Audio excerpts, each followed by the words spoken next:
Hello everyone, welcome to Autonomous Academy channel. I am Shivani Danvate. Today we are going to deal with question paper of LLB first semester which is taken from RDVV, that is Jabalpur University. Here in this video we are going to see how to write answer for the purpose of examination and how to score better marks. जैसा कि आपको पहले बताया गया है, ये paper LLB first semester 2019 का है और subject constitutional law of India है, जिसे हम संविधान कहते हैं। ये पेपर सॉल्व करने के लिए आपको 3 आवर्स दिए जाएंगे। मैक्सिमम मार्क्स 80 है और कोई भी 5 क्वेश्चन आपको अटेम्प्ट करना है। 2 सेक्शन में पेपर डिवाइडेड है और सेक्शन ए में 9 क्वेश्चंस दिए हुए हैं एंड सेक्शन बी में 10th क्वेश्चन दिया हुआ है, जिसमें आपको चॉइस भी दिया गया है। And please note that before writing any answer, do mention the question number as given in your paper. हम इस वीडियो को हिंदी और इंग्लिश दोनों ही लैंग्वेज में देखेंगे। So moving on, the first question is Bharat के संविधान की विशेषताएं क्या है, विस्तार से समझाइए। Explain elaborately what are the silent features of Indian Constitution. इस आंसर में हमें संविधान की मुख्य विशेषताएं बतानी हैं, जो इस प्रकार हैं।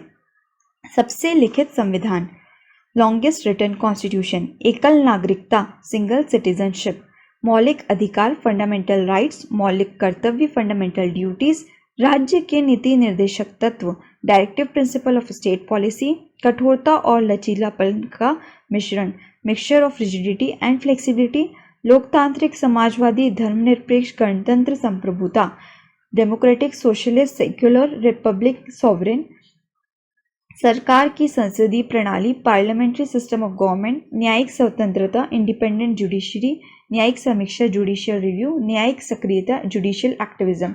ये सभी पॉइंट्स को ब्रीफली एक्सप्लेन करना है। Now the second question is वाक एवं अभिव्यक्ति को स्वतंत्रता एवं इसके निबंधनों का वर्णन कीजिए। Explain freedom of speech and expression and it's restrictions. इस क्वेश्चन में हमें अनुच्छेद 19 खंड 1 उपखंड ए एवं अनुच्छेद 19 खंड 2 article 19 clause 1 sub clause A and article 19 clause 2 को एक्सप्लेन करना है, जो कि इस प्रकार है। अनुच्छेद 19 खंड ए उपखंड ए कहता है कि सभी नागरिकों को अभिव्यक्ति और अभिव्यक्ति की स्वतंत्रता का अधिकार होगा।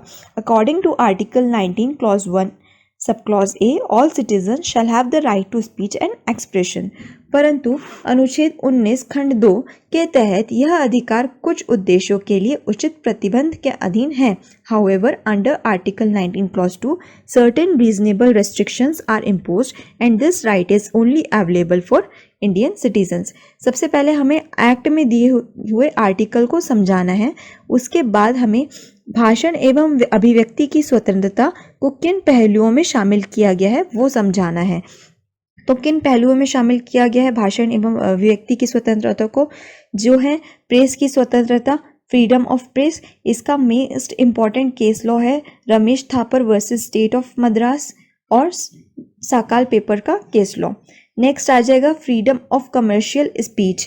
इसमें भी टाटा प्रेस लिमिटेड वर्सेस महानगर टेलीफोन निगम लिमिटेड का केस लॉ मेंशन करना है।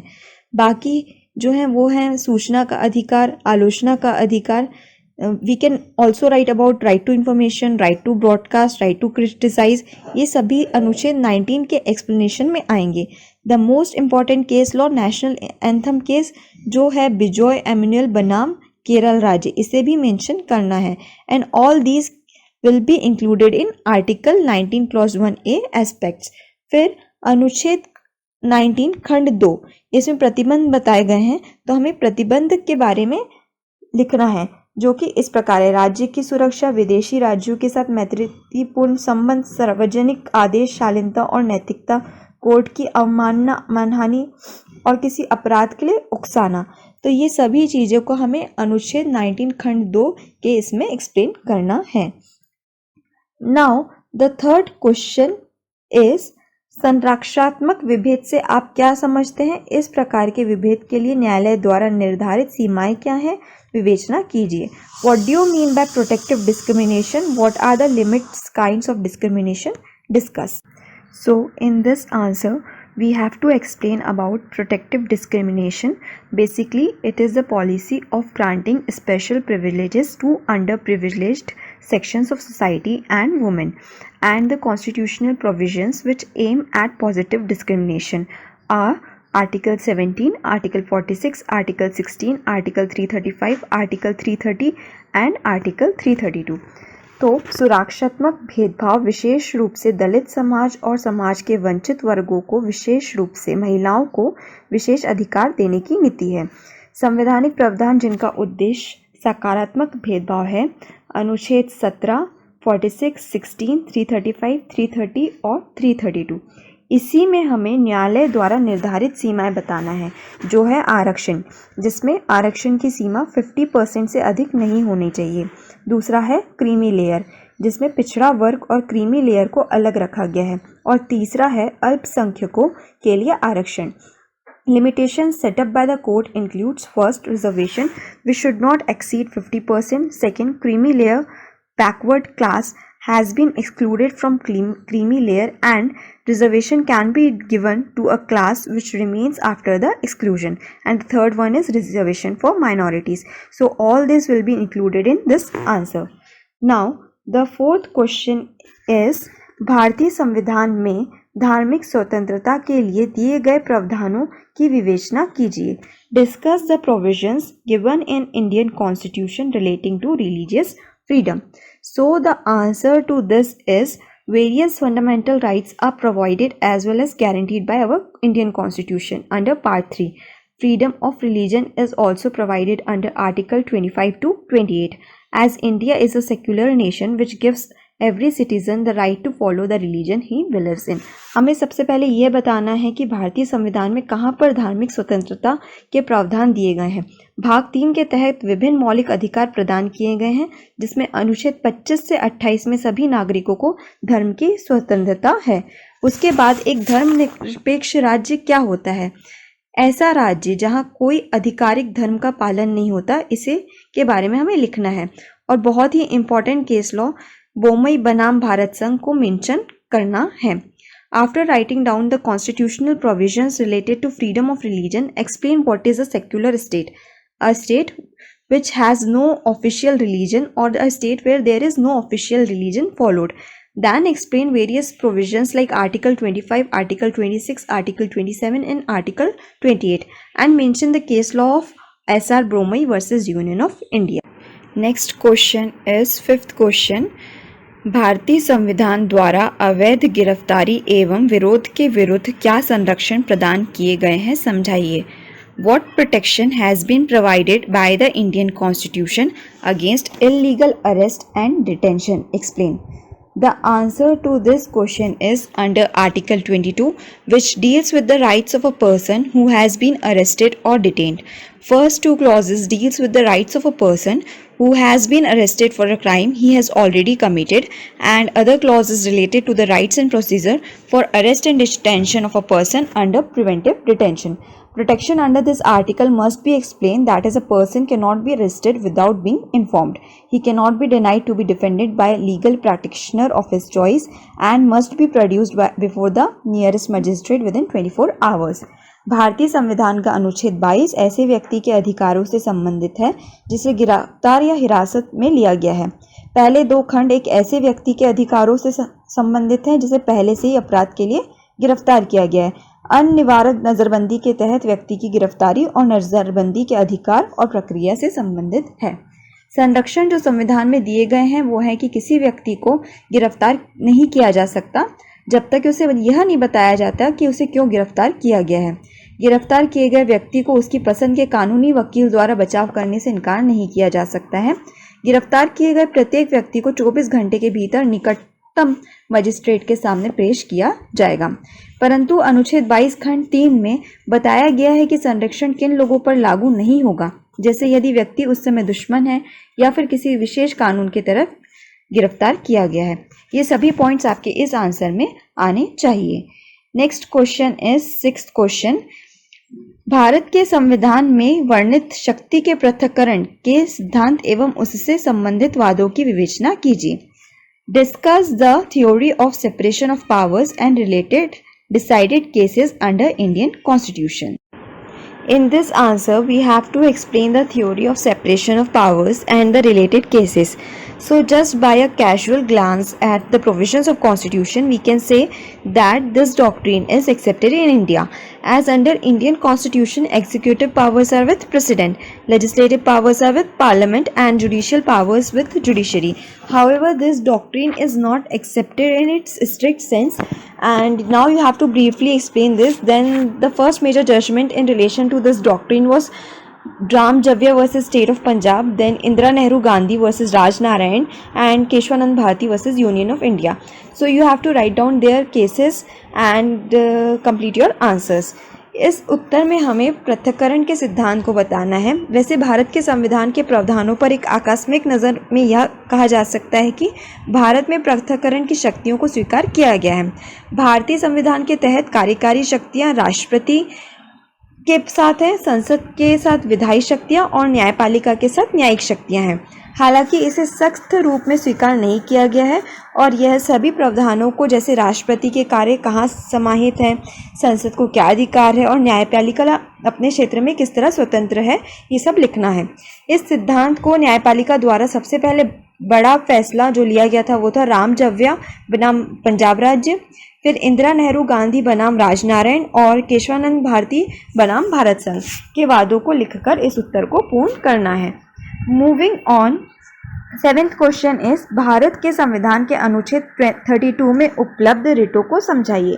Explain the writs available under article 32 of constitution of India. So in this answer you have to write about Article 32 Clause 2 of Constitution, which provides the Supreme Court shall have power to issue directions or orders or writs for the enforcement of any of rights conferred by this part. Writs given under Article 32 includes first habeas corpus, which means to present the body, second mandamus, which means command or a judicial order issued in the form of a command to carry out public duty, third is prohibition, which means to prohibit, and the fourth one is the certiorari, which means to certify. It confers power on Supreme Court and High Court, and the last one is quo warranto, which means what is your authority. Do explain all these writs in this answer. इस उत्तर में भारत के संविधान का अनुच्छेद 32 के बारे में बताना है, जो यह कहता है कि सर्वोच्च न्यायालय के पास निर्देश या आदेश या रिट जारी करने की शक्ति होगी। अनुच्छेद 32 में जो रिटें दी गई हैं वो है फर्स्ट बंदी प्रत्यक्षीकरण, जिसका अर्थ है शरीर का होना, दूसरा है परमादेश, जिसका अर्थ है कमांड या आदेश या एक न्यायिक आदेश है, तीसरा है प्रतिषेध, जिसका अर्थ है निषेध करना। यह अधिकार सर्वोच्च न्यायालय या उच्च न्यायालय द्वारा जारी किया जाता है। चौथा है उत्प्रेषण लेख, जिसका अर्थ है प्रमाणित करना। यह रिट कोर्ट को अपने फैसले की अवैधता को सही करने के लिए शक्ति प्रदान करती है। पांचवा है अधिकार प्रच्छा, जिसका अर्थ है आपका क्या अधिकार है। यह सभी बताई गई रिटों को विस्तृत में लिखकर यह उत्तर पूर्ण करना है। 8th क्वेश्चन इज मूलभूत अधिकारों एवं राज्यों के नीति निर्देशक सिद्धांतों में पारस्परिक संबंधों एवं विभिन्नताओं को निर्णीत वादों की सहायता से समझाइए। With the help of decided cases explain the inter relation and difference between fundamental rights and directive principle of state policy. In this answer, we have to explain the relation between fundamental right and directive principle of state policy. Fundamental right represent the civil and political rights, and directive principle of state policy embodies social and economic rights. Directive principle are in the nature of instruments of instructions to the government, and they aren't enforceable in courts, while fundamental rights are enforceable under Article 32 and 226. During proclamation of emergency, fundamental rights except 20 and 21 can be suspended, but no such provision is made with regard to directive principle of state policy. The Supreme Court has even asserted that there is no conflict between the two and the one is supplement to the other. इस उत्तर में मौलिक अधिकार और राज्य के नीति निर्देशक तत्व के बारे में बताना है। मौलिक अधिकार भाग 3 में है और यह मूलभूत अधिकारों के रूप में जाना जाता है। इन्हें व्यक्तिगत अधिकार भी कहा जा सकता है और राज्य पर नकारात्मक दायित्व लागू करते हैं ताकि स्वतंत्रता का अतिक्रमण न हो। राज्य के नीति निर्देशक सिद्धांत भाग 4 में मौजूद हैं। ये सकारात्मक अधिकार हैं और राज्य पर सकारात्मक दायित्व थोपते हैं। संविधान में अनुच्छेद 32 और 226 के तहत अदालतों में मौलिक अधिकार लागू हैं और यह इसलिए न्याय संगत है। आपातकाल की घोषणा के दौरान मौलिक अधिकार 20 और 21 को छोड़कर बाकी सब निलंबित किया जा सकता है। हालांकि राज्य में नीति निर्देशक सिद्धांत के लिए ऐसा कोई प्रावधान नहीं है। मिनर्वा मिल्स एवं केशवानंद भारती बनाम केरल राज्य, आर कोल्हो बनाम तमिलनाडु राज्य इस वाद के द्वारा इस उत्तर को पूर्ण करना है। 9th क्वेश्चन है, निम्नलिखित पर टिप्पणी कीजिए। पहला, लोकहितवाद। सेकेंड, राष्ट्रपति की शक्तियां। Right short notes on public interest litigation and power of president. In this answer, we have to write about public interest litigation. It is designed to provide legal representation to previously unrepresented groups like poor, racial minorities, citizens who were passionate about environmental issues and others. It is a litigation filed in a court of law for the protection of public interest. However, person filing the petition must prove to the satisfaction of the court that the petition is being filed under public interest. It can be filed in Supreme Court under Article 32 and High Court under Article 26 and in the Court of Magistrate under Section 133 of Criminal Procedure Code. And while writing this answer, mention the case of Husnaira Khatun versus State of Bihar and SP Gupta versus Union of India. इस उत्तर में लोकहितवाद के बारे में लिखना है जो न्यायिक रूप से लड़ी जाती है सार्वजनिक हित के लिए। जनहित याचिका का अर्थ है जनहित, जैसे कि प्रदूषण, आतंकवाद, सड़क सुरक्षा आदि की सुरक्षा के लिए अदालत में दायर मुकदमा। ऐसा कोई भी मामला जहां पर बड़े पैमाने पर जनता का हित प्रभावित हो सकता है। याचिका दायर करने वाले व्यक्ति को अदालत में साबित करना होगा कि याचिका एक जनहित के लिए दायर की जा रही है। जनहित याचिका के तहत आने वाले मामले हैं बंधुआ मजदूरी, श्रमिकों को न्यूनतम मजदूरी, श्रमिकों का शोषण, महिला अत्याचार, पर्यावरण प्रदूषण, भोजन में मिलावट आदि। लोकहितवाद संविधान के अनुच्छेद 32 के तहत सुप्रीम कोर्ट में, अनुच्छेद 226 के तहत उच्च न्यायालय में और सेक्शन 133 क्रिमिनल प्रोसीजर कोड के तहत मजिस्ट्रेट की अदालत में दायर किया जा सकता है। इसमें हुस्नैरा खातून बनाम स्टेट ऑफ बिहार और एसपी गुप्ता बनाम भरत सिंह का वाद जरूर लिखें। Moving on, 9th question.